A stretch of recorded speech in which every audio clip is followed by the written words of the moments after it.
today we are going to do a chicken recipe, another chicken recipe, lots of chicken recipes on my website.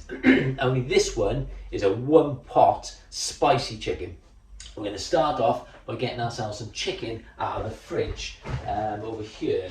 So we've got ourselves about 250 grams each chicken breast here that we need to cut up and get into slices.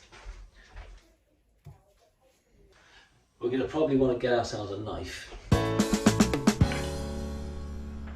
So once you've got your knife, what you need to do is to slice this chicken into sort of thin strips. So nice sharp knife, nice thin strips.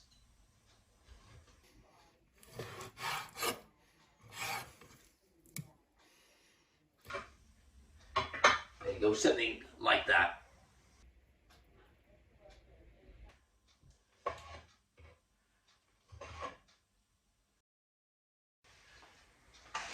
So with the chicken set aside, we're going to start on our onions, okay? With a nice clean chopping board that we've washed, we've got ourselves a brown onion. And over here in the fridge, we've got ourselves spring onions. We're going to chop these little monkeys up into slices.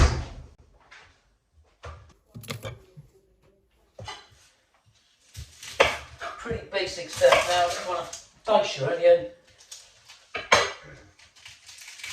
Peel in with your sharp knife, dice it up.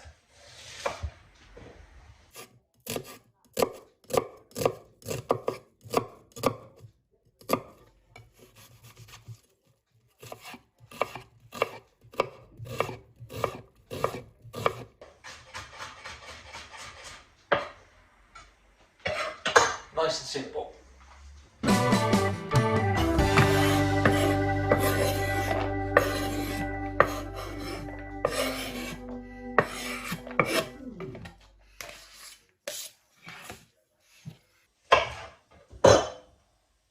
Like I said, I've used one brown onion and 2 spring onions. You can use a red onion if you like, or you could use just all spring onions. Entirely up to you. You can sort of experiment a little bit with this recipe, okay? So we don't want to be too fussy with this one. Just cut it into pieces.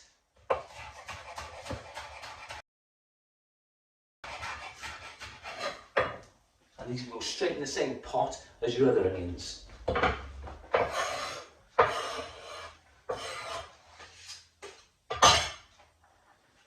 Set them aside with your chicken.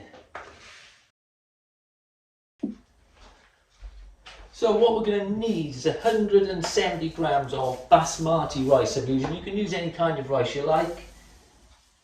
Personally, I just prefer basmati, because I've always used it really. So we can set this rice aside now with the rest of our ingredients, our chicken, our onions, and we're virtually ready to go. All we need now is a tikka paste to add the flavour to this, and of course we need a chicken stock cube as well, which I've got one in here somewhere. There you go, one chicken stock cube. So we've got a tikka paste already in the fridge over here, and you can use this fine.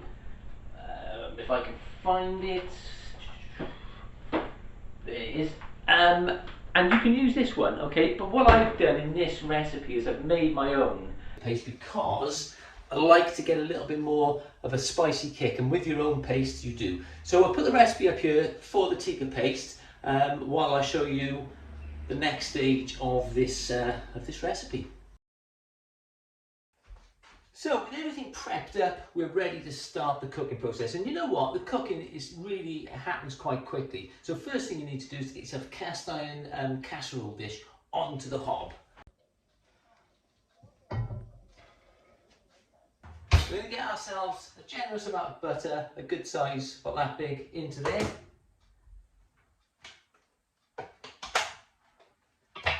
Like I said, we're going to use our homemade chicken tikka paste, but you can use shop bought stuff if you don't want as much of a kick. To get that straight in there as well.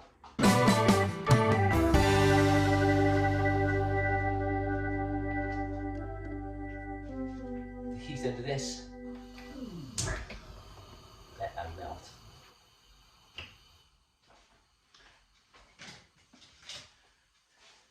So what you're going to need, you're going to need to get yourself a wooden spoon. The first thing we're going to do with this is once this has melted, we're going to pop our chicken, our sliced chicken, straight into it so it gets to marinate into all those nice tikka flavours.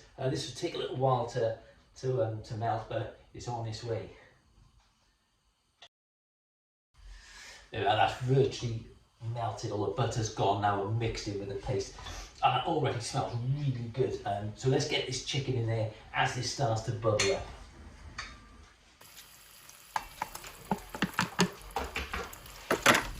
Get all that chicken nicely coated now with our chicken, with our tikka spices, sorry, it kind of is a chicken tikka, I guess. Tikka spices, get that chicken completely covered in it and give it 10 minutes to cook or to marinate in those spices now while we prep our tomatoes. But just before we do that, what we're going to do is we're going to stick about 1/4 teaspoon of salt into there to season it.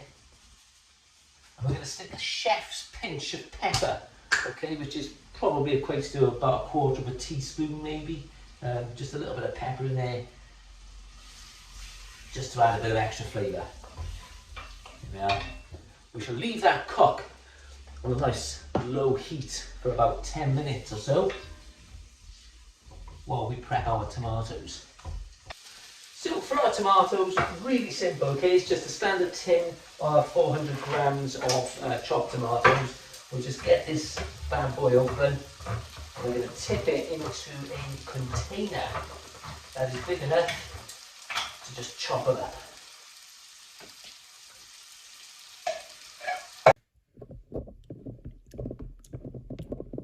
I'm going to use a masher, a potato masher, okay, and we're just going to rustically sort of bash these tomatoes into more of a paste.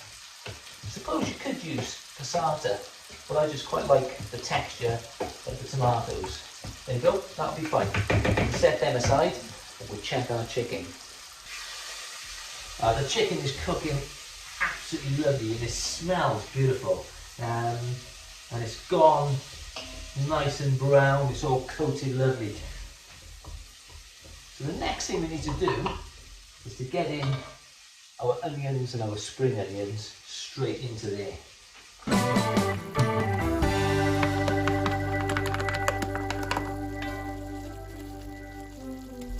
And you can let that cook for about another 2 minutes or so, just so those onions start to sort of not brown, but sort of just soften a little bit. Already looking fantastic. What we're going to do at this stage is we're going to sprinkle in our chicken stock cube as well, okay?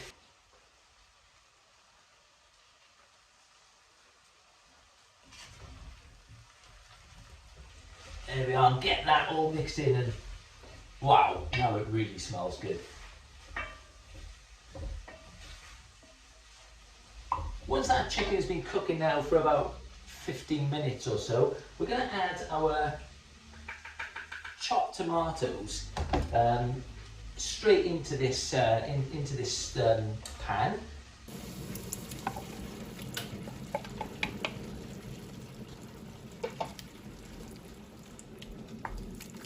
While those tomatoes are warming up, bang your kettle on, get yourself about 340 millilitres of water ready to cook your rice.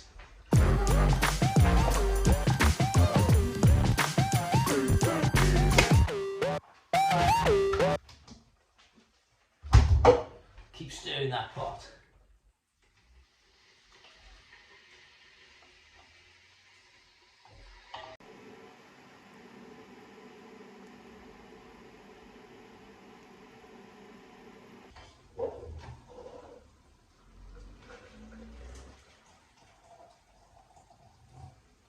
£340 millilitres of water. And your rice straight in.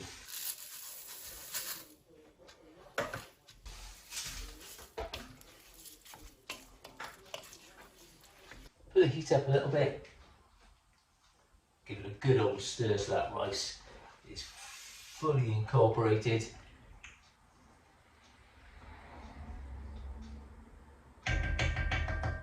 And then let that cook for about 10 minutes until that rice is nice and soft and it's absorbed. You'd be surprised, it will absorb most of the water. You can put a lid on it if you like. I kind of like to leave a lid off mine to let it evaporate better, but if you want to lid it, you can lid it.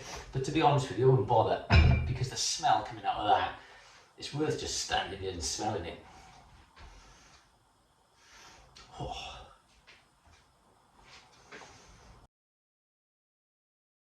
You know, while that is cooking away on the stove there, it is still smelling absolutely delicious. You're going to need to weigh yourself out about 100 grams of peas. I'm using frozen peas, you can use fresh peas if you like. But we get 100 grams of these, and they're going to go into the pot for the last 2 minutes of cooking, maybe 4 minutes.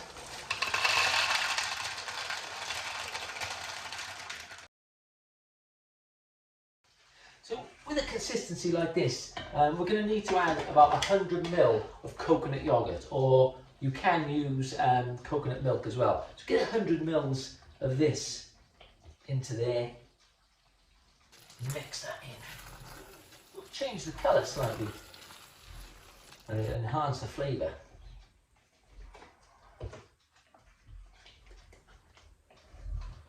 Last but not least, our peas. Okay, because they're frozen, I'm going to give them about 5 minutes to cook in this pot.